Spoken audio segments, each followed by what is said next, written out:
যে কোনো পাত্রের থেকে শিক্ষা গ্রহণ করা উচিত। এখানে আচার্য চাণক্য শেখার ব্যাপারে যে কোনো পাত্রের থেকে শেখার পক্ষ গ্রহণ করে বলেছেন যে সিংহের থেকে 1, সারসের থেকে 1, মোরগের থেকে 4, কাকের থেকে 5, কুকুরের থেকে 6 এবং গাধার থেকে 7টা জিনিস শেখা উচিত। আচার্য চাণক্য সিংহের থেকে গ্রহণ করা শিক্ষার ব্যাপারে জানাচ্ছেন যে ছোট হোক বা বড়, যে কাজই করুন না কেন সেটাকে নিজের সর্বশক্তি দ্বারা করুন। এই গুণটা আমাদের সিংহের থেকে শেখা উচিত। আচার্য চাণক্য সারসের থেকে গ্রহণ করা শিক্ষার ব্যাপারে জানাচ্ছেন যে সারসের সমান ইন্দ্রিয়গুলোকে বশে নিয়ে এসে দেশ, কাল এবং শক্তিকে জেনে বিদ্বানরা নিজেদের কার্যকে সফল করে তুলুন। আচার্য চাণক্য গাধার থেকে গ্রহণ করা শিক্ষার ব্যাপারে চর্চা করে জানাচ্ছেন যে শ্রেষ্ঠ আর বিদ্বান ব্যক্তিদের গাধার থেকে কিছু গুণ শেখা উচিত। যে প্রকার অত্যধিক ক্লান্ত হয়ে পড়া সত্ত্বেও গাধা বোঝা বয়ে চলে, সেই প্রকার বুদ্ধিমান ব্যক্তিরও আলস্য পরিত্যাগ করে সর্বদা নিজের লক্ষ্যের প্রাপ্তি আর সিদ্ধির জন্য প্রচেষ্টা করে চলা উচিত।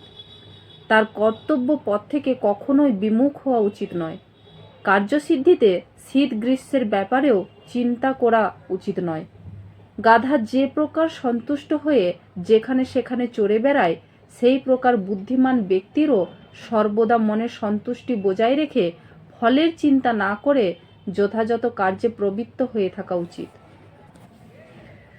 আচার্য চাণক্য মোরগের থেকে শেখার যোগ্য 4 গুরুত্বপূর্ণ গুণের ব্যাপারে আলোচনা করে জানাচ্ছেন যে সময় মতো ঘুম থেকে জাগা, লড়াই করা, ভাইদের তাড়িয়ে দেওয়া আর তাদের ভাগ ছিনিয়ে নিয়ে নিজে খেয়ে নেওয়া, এই 4টে জিনিস মোরগের থেকে আমাদের শেখা উচিত।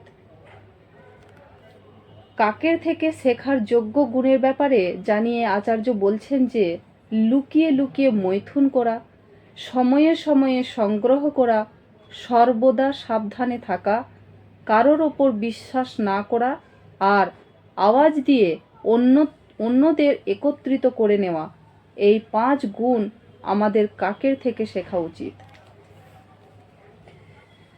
আর কুকুরের এই গুণগুলির ব্যাখ্যা করে সেগুলোর আবশ্যকতার দৃষ্টিতে আচার্য চাণক্য জানাচ্ছেন যে অত্যধিক ক্ষুধার্ত হওয়া সত্ত্বেও অল্পতে সন্তুষ্ট হয়ে পড়া, গভীর নিদ্রায় লীন হয়ে থাকা সত্ত্বেও সর্বদা সতর্ক হয়ে থাকা, প্রভু ভক্ত হয়ে থাকা এবং বীরত্ব, এই গুণগুলো কুকুরের থেকে আমাদের শেখা উচিত।